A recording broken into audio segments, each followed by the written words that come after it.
Assalamu alaikum wa rahmatullahi wa barakatuh. To some of y'all, and peace out to the rest of you. Hit the share button because the message is more important than the messenger, and this is known. So I'm going to ask you all, first off, to give shouts out to S. Jock for sponsoring this one from the bottom of my black heart and from the depths of my black mind. S. Jock, we at Jet Black Air, thank you for consistent support and generous support. It's been both. And we only ask that you make sure you are not doing anything to overstretch yourself. And we really do appreciate the generosity here. And I say we because there's more than one. I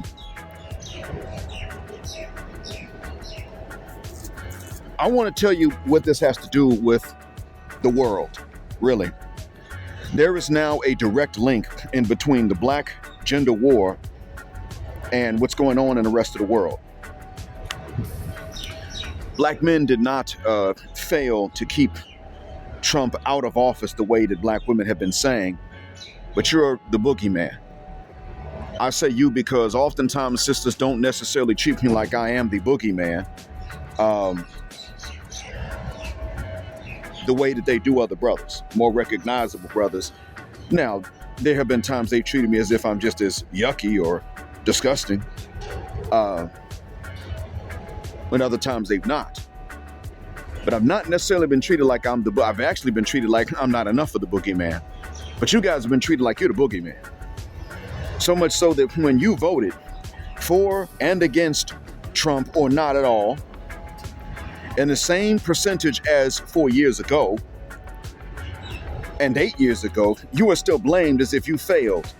And the same thing happened with Stacey Abrams in Georgia. The black gender war is now being forced into a direct link with what goes on in the rest of the world, because you see, many people don't understand that the reason for the discussions around this election and the reason for the lack of the support of Kamala, not so much for the support of Trump on the part of black males, but the reason for the lack of black male and, quiet as it's kept, black female support has a lot to do with the gender war. Many black females weren't really supporting Kamala as inwardly as they were outwardly. I mean, there were quite a few that said, wait a minute, hold up, there's no substance here. It's just concerts and Megan shaking her ass and twerking on stage in Gaylanta, Thoughtland, and that's about it. And Kamala's fake black scent that she doesn't normally have, nah, shuck that fit. But nonetheless, the discussion is being had. And, you know, calling big women big back is something that either was springboarded into mainstream by the black manosphere or began by the black manosphere. I mean, I want to say accountability commentary started that. I don't think he did, but he may have. And if he did, shout out to him. And if not, shout out to whoever it was. But either way, it became mainstream due to the black manosphere if it was not started by the black manosphere, because we were the ones that had this epidemic of big back entitled women. Long before Wyatt's had that problem, we had it.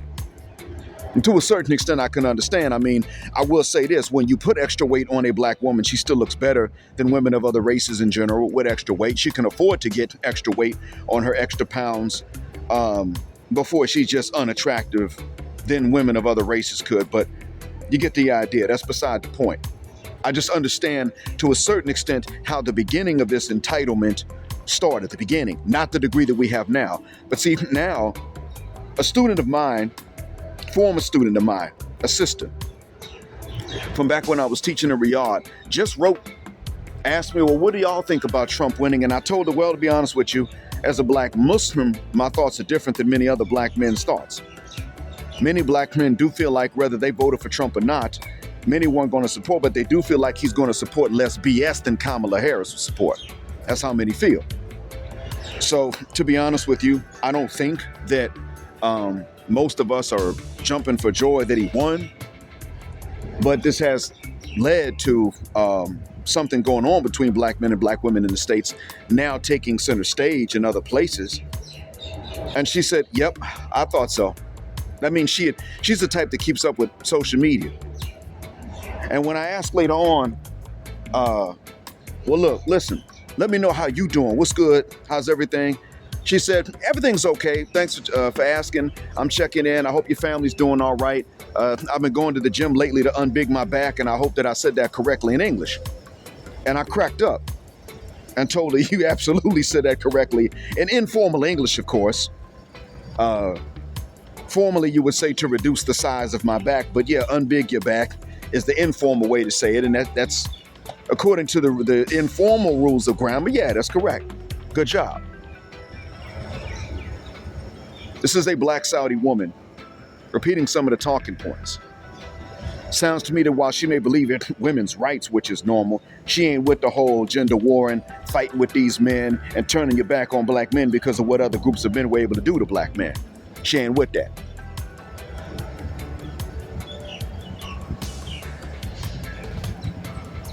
There are more and more people that are beginning to understand what the hell we've been having to deal with. And even here in Saudi, you got these, they call themselves white, but you got these non-black Saudi women that are trying to be more appealing to black men. At the same time that you have black Saudi women diverging in attitude, some of them hoping that they could get them a white dude, a Brad, meaning either a white Saudi or even a white non-Arab. There's more of that, actually, that's more likely. But you got some that are trying to get with that. And then at the same time you got some that are trying to get with some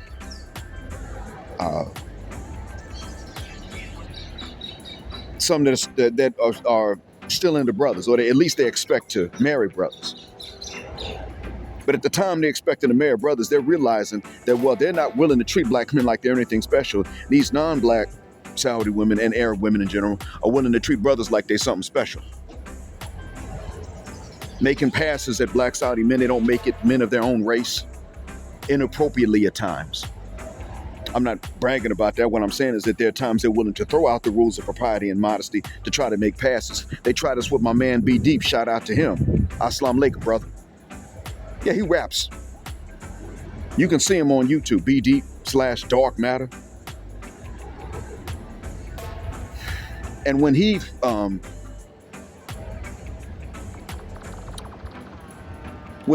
in different places, they be trying him. And I look and I think to myself sometimes when I hear about these instances afterwards, because I've heard about this with some other brothers too, since I've moved to a coastal city. Black British man was telling me about this. The knowledge of what we brothers in the States have been having to deal with has become a hope for some of the women over here that their black men here have to deal with the same thing, so that they can move in and kind of poach the man they really want, which is, generally speaking, black men that have somewhat that bodyguard look. You a black man and you put some time in the gym or swimming or something, keep yourself in shape and keep a low haircut, man, they on you here. My wife doesn't notice, but I'm keeping just a bit of a dad belly because at my age, it's an easy thing to do. And number two, one of the reasons I do it is because she doesn't live here. And it actually keeps them off. When I was walking every day to work in Riyadh and I started to slim down somewhat, man, I'd stand up to teach. It got to a point, it wasn't because of my back I had to sit down to teach. It was because of that, but that wasn't the reason I kept on doing it. It got to a point where, in addition to my back being the reason I'd have to sit down a lot, I had to also do it because if I stood up, then my junk print would show because I had less of a belly to hide it. And I'm not wearing the thobe. They don't really cover up your junk much anyway. So I stand up and the women in the classroom, because I was teaching males and females, I'd stand up and the women in the classroom would just keep on looking straight across. Now, if you're sitting down and then you stand up, what all of a sudden becomes where your eye level was? Think about it. Sit down somewhere and then stand up and see what now is at your eye level. You get it? Yeah. Because your knee is roughly the same length as the torso. So therefore, and they weren't mean or disrespectful the way these chicks were looking. It wasn't like that. They wouldn't say anything inappropriate. It wasn't overt. They seemed distracted. And to their credit, This was oftentimes their first time being in the classroom with males in general. But I was the one that was facing them until I would turn my back to the board. So I learned to turn my back, twist, face the other direction, then stand up and wheel around with my back to them before I would draw, write something on the board for their benefit. I learned to do that. Now, if they're going to check me like this, and I'm barely recognizable as a brother until I speak, then what you think they want with recognizable brothers? So what Soraya Brooks is talking about, which is oftentimes both white German women and Turkish German women that you may or may not consider white, is going on here in terms of just how you want it. You see, this time the perception is actually worthwhile you sitting up and taking the blame for. I say that because the perception is you stayed home and didn't, or rather not even stayed home and didn't vote, but the perception is that was with Stacey Abrams, that you stayed home and just didn't vote. The perception this time is that you went out and you voted for Trump, even though it was very few of you. And most of you brothers that are sitting up saying, well, I did vote for him. You saying that because you're talking to the Black Manosphere. A lot of you brothers did not vote for Trump. You know, he may not try to harm us as much, but he's not really trying to help either. You know, he's probably about business. He has a business understanding when it comes to politics. I get that. But a lot of you brothers that were sitting up saying this stuff really didn't vote for the man. That's what happened with a lot of y'all. To be honest with you.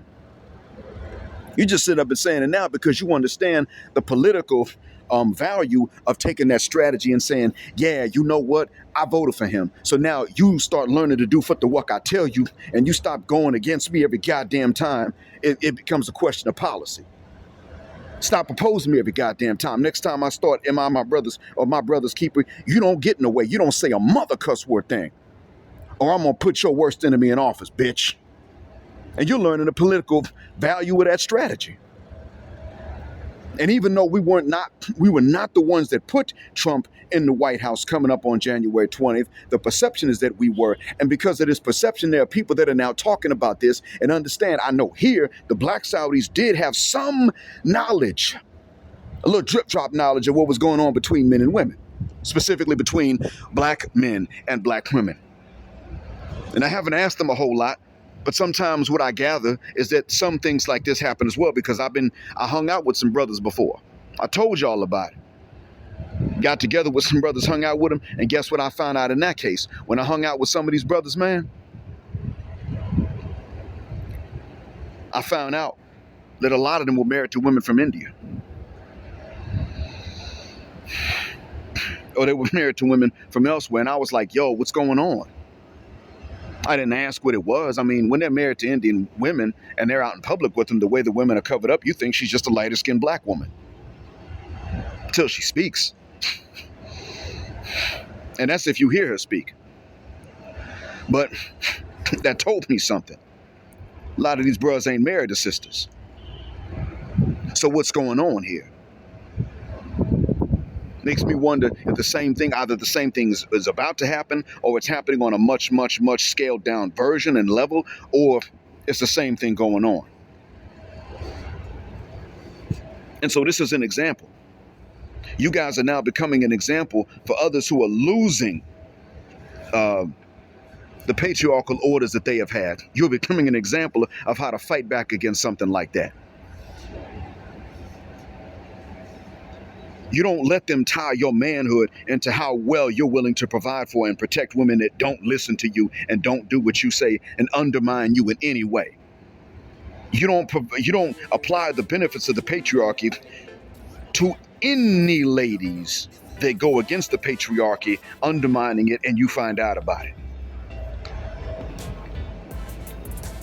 You are becoming that role model now as other people are losing this. Because you see, a lot of men have this notion that even if their sister's a closet feminist and they don't know about it, if she calls them in the middle of them studying or the middle of them being in class, getting ready for an exam, if she calls them at that particular time, then they're supposed to drop what they're doing and go pick her up so that she can continue with her studies while he interrupts his studies for her so that she doesn't have to call a ride share, even though she can call a ladies ride share.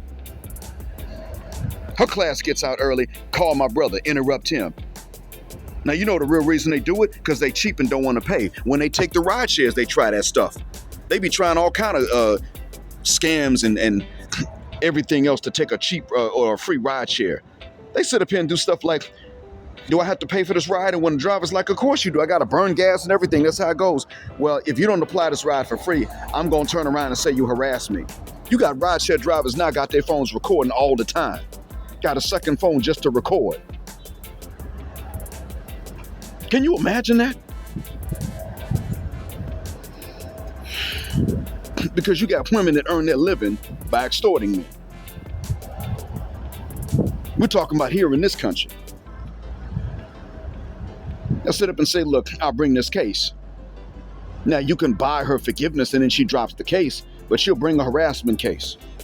When she's the one that'll give you a particular look to say, I want you. And then when you go into her and you say something, then she's like, oh, you harassing me. Yeah, you about to have to stand in front of court. And it was a woman that told me about this. So when they're trying this crazy stuff, that a while back they would have been too embarrassed and ashamed to even try, what's going on now is that they're willing to go these routes to earn a living. They're willing to try to take advantage of a patriarchy at the expense of men. And here you are showing the world what to do when, even in the absence of a patriarchy, they're trying to go against you. You are an example. And a lot of you like, look, man, I'm ADOS. I don't care about nobody else. Some of you even gonna sit up and say, man, I'm FBI. I don't even care about non-American black folks. Some of you go that far. I'm telling you that you are so exemplary, whether you want to be or not, that you don't have a choice. They're going to learn from you even if they don't want to and you didn't want them to. Now, I hope that's not your mindset, because FBA is not a reason to gangbang. It is a distinction. It is not to be a division. If we lose sight of that, that is a bad tactical strategy and understanding. But you see, keep this in mind. When Trump, the day after the election, the morning after the election, it was still nighttime over there in the States. I got on the bus getting ready to go to work. 2 Turkish men, a Ghanaian, a Sudanese, and a Brazilian were sitting up debating about what it means that Trump won. What does it mean for their countries that Trump won?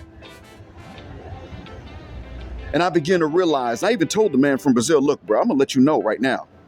For us, no matter who wins, the country ain't never been for us. And I said, when I say us, I'm not talking about just every American. I'm talking about a specific kind of American that is the secret behind America's power. And he raised his eyebrows, and then I pointed at the Sudanese and the Ghanaian, and I said, the Americans who come from them, sir. And I pointed at myself as I said it. I said, yeah, the ones who were forced to become Americans. They're lost cousins, they're lost descendants, they're lost relatives. Even though many people were not grabbed from what is today Sudan, he got the point I made. Oh, yes, I understand. I said, the ones that were taken to my nation and to yours in greater numbers than any other place in the America by force. He said, I got it, os pretos. He meant black folk. And I said, os africanos, or os africanos, yes. I told him, we are going to start looking even at your nation as a place to bring talents and resources if we have any. Because the U.S. does not show enough appreciation. It doesn't matter if Trump is in office. It doesn't matter if Kamala Harris is in office. The difference is that Kamala will speed the process up. Because there are certain things she's not willing to do for any man, especially for black men. And at the same time, the black women that support her don't want anything, they don't want any benefits to happen to black men. What they want is to become the gate and the filter through which we gain any benefits that the state may provide to them. That's what they want to be. They like that control, even though they can't respect a man whom they can control that way. They want exactly that, and specifically that for which they can never respect a man if she has. So she's driving us away no matter who's in office. And no matter who's in office, the foreign policy stays the same. Now stop and think about this. Why the hell is it that the foreign policy stays the same no matter who's in office? Well, that's because the foreign policy is a part of America's religion, which is white supremacy. But in order to combat white supremacy, they were willing to take something like women's rights and then further that into what we now know as feminism, both second and third and fourth wave and any other subsequent wave, in order to combat the resistance to white supremacy, to dampen the resistance to white supremacy. So what else does America do? America makes sure that if you are a heterosexual black man, you get it more, and yet you still have managed to get out of poverty at miraculous rates. They don't get it twisted. A lot of us still got it bad. I mean, black boys that grow up upper and middle class still have a very, very high chance of falling out of that, even if they did everything they were supposed to do in terms of education and degrees and training. So don't get that twisted. But what I'm saying is that in spite of these things being against you, black man, you have gotten out of poverty at miraculous rates for that. You are exemplary even to people that you don't know about this. And that's one of the reasons why I say if you were FBA, make that distinct, because the Jamaican is supposed to make his national heritage distinct. The Bajan is, the Ghanaian is, the Togolese is, the Beninese is, the Senegalese is, the Sudanese is. They're supposed to be distinct nationally and without hatred for each other and without division from each other. So you are supposed to be, but again, it is supposed to be without the division from each other and the hatred between each other. This is also important.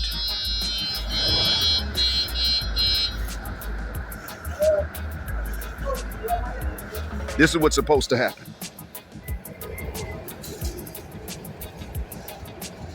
Without the division and without the distinction. So with your influence, it is actually a very good thing if the rest of the world, especially the rest of the black world, both the Eastern and the Western diaspora and the continent, can see that you can make yourself distinct and be proud of distinctions, even some distinctions for which some of the bias of their own members have made fun of us without the division.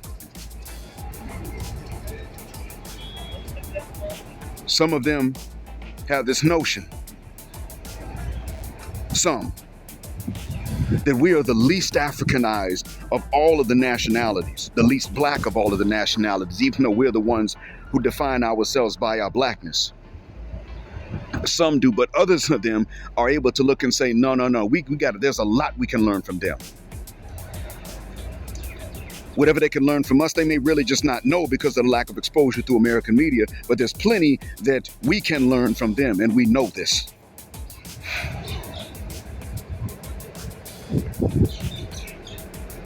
Now, at the same time that Trump got elected, the Houthis decided to take down some U.S. asset there not far from them. I believe it was an aircraft. I found out about that from S-Jock, and I appreciate him making that plane. Same time this happened, Barbecue decided he was going to attack a convent, a Catholic convent, loot and burn it. What he's saying to the population is, nothing is sacred.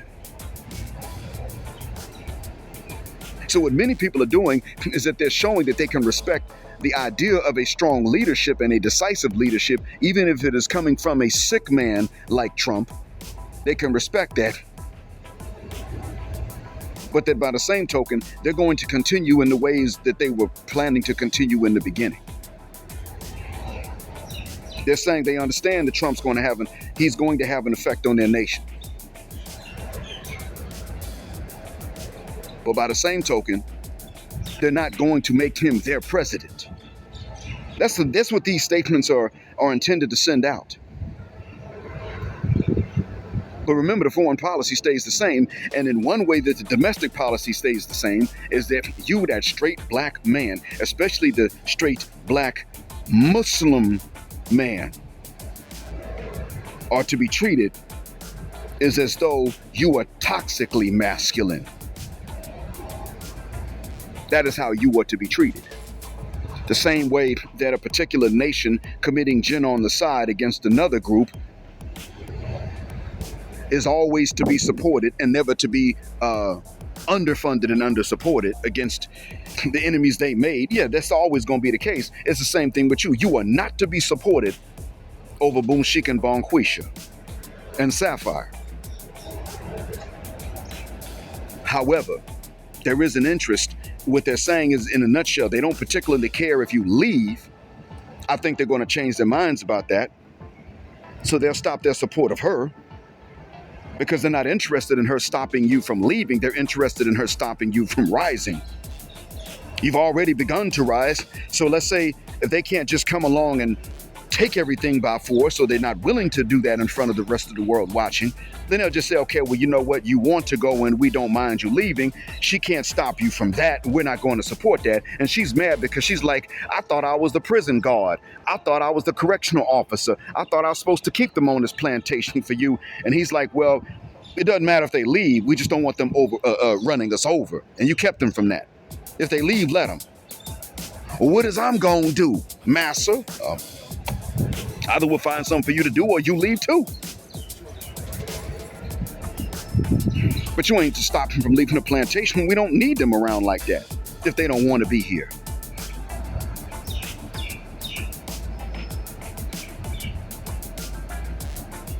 Well, a lot of them are saying is that, we can't really police the black population and the rest of the world at the same time anyway. That's always been a weakness that the U.S. has had. And so we have a common interest in us living elsewhere, taking our talents and resources elsewhere. We have a common interest in that. Now understand, you will be living somewhere that to a certain extent the U.S. either will police or try to police wherever you go. If they're not actually doing it, they will try. Maybe they'll succeed. Maybe the U.S. will fail to police those places as if it is a part of the U.S. or extension of the U.S. But there is that goal. But the important thing for you to understand is that you are exemplary. You have an insight into the inside of the states that many people wish they had. And if you are linguistically astute and you can explain the rules of formal English as well as maybe the rules of our own English, well, you got a double advantage. Now you're able to explain the inside of the states, the rules of English, as long as you don't mix up slang with formal English. And that's if that's what you want to do, but you have that option. It's better to have the option and not need it than to need it and not have it.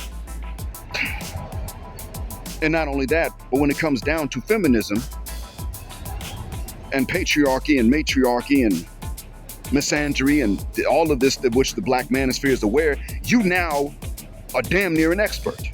You're an expert they wish they could be.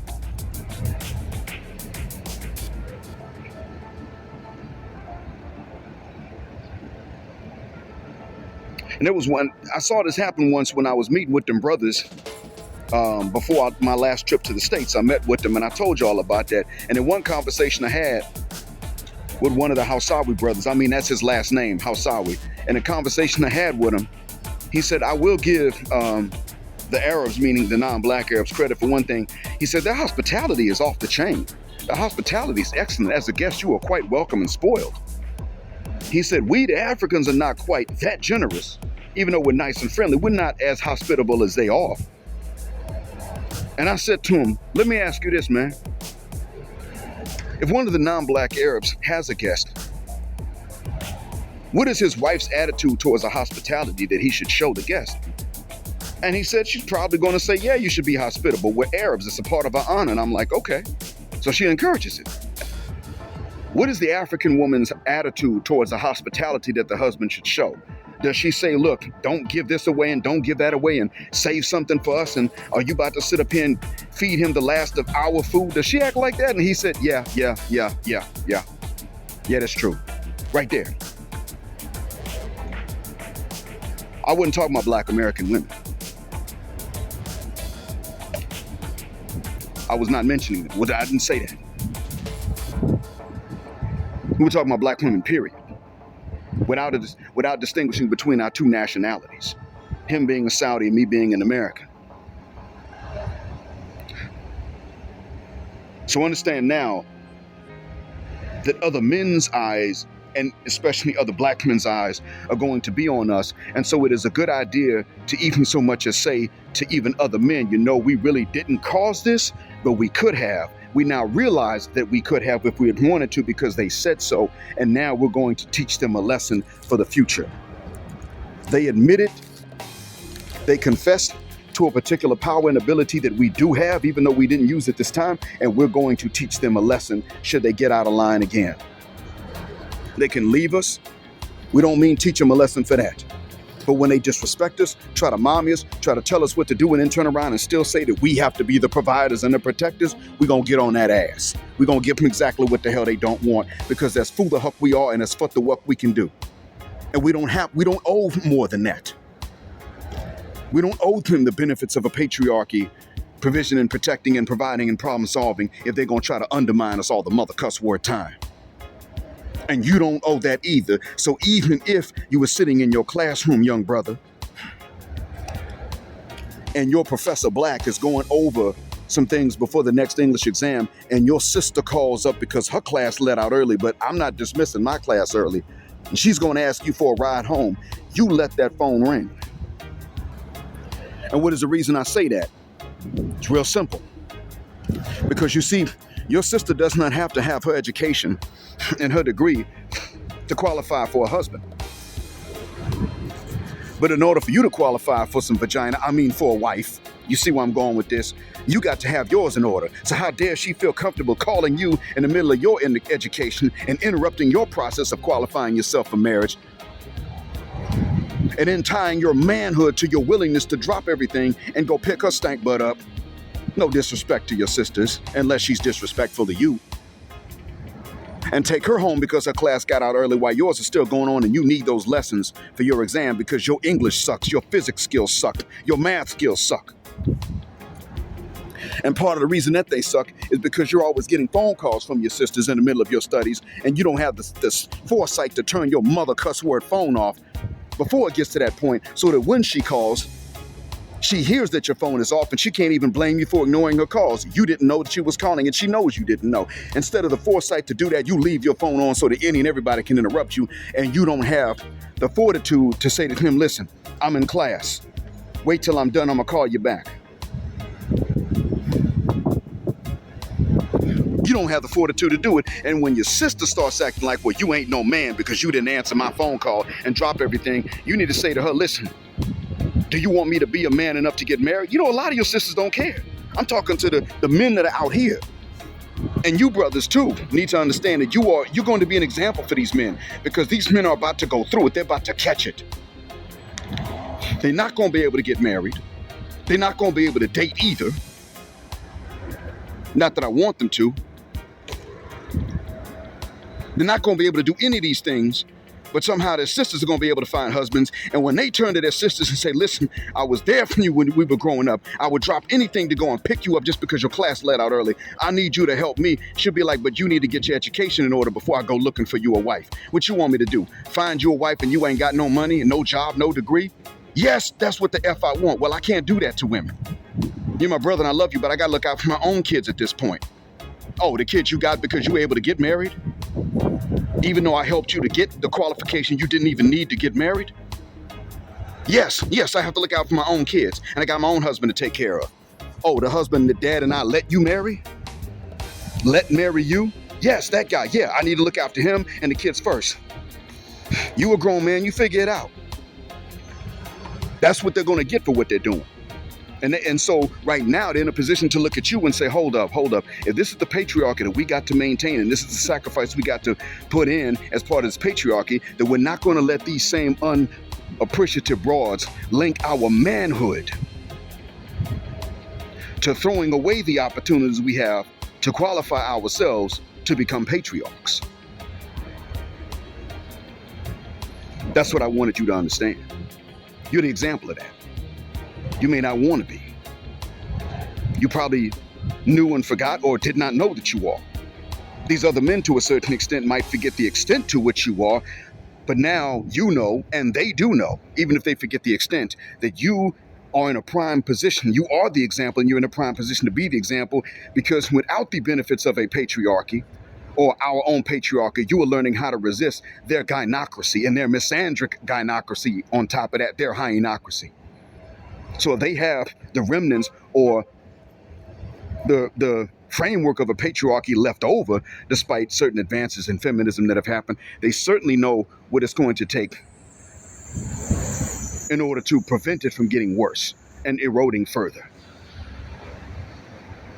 This is why it is beneficial to them and you and me if you and these men open up lines of communication and trade information.